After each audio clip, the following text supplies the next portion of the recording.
امریکی شہر میامی میں روبوٹ پولیس آفیسر کی تعیناتی. اگر یہ پولیس اہلکار نہیں تو کم از کم اسے روبوٹ پیٹرول کار تو کہہ ہی سکتے ہیں نا. بغیر ڈرائیور کے چلنے والی اس گاڑی کو پگ کا نام دیا گیا ہے. امریکہ میں یہ اولین ڈرائیور لیس پیٹرول کار ہے. یہ مصنوعی ذہانت کی ترقی کی ایک مثال ہے. تھرمل ویژن، 360 کیمرے اور آٹومیٹک پلیٹ سکیننگ جیسے فیچرز تو اس میں ہیں ہی. اس کے علاوہ اس کی چھت پر ایک ڈرون بھی تعینات ہے.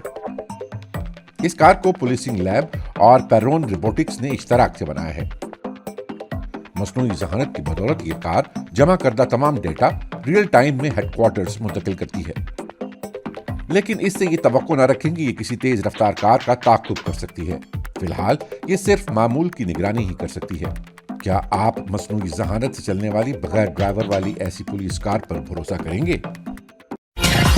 آپ کی اور ہماری پہچان FM G-Way پاکستان.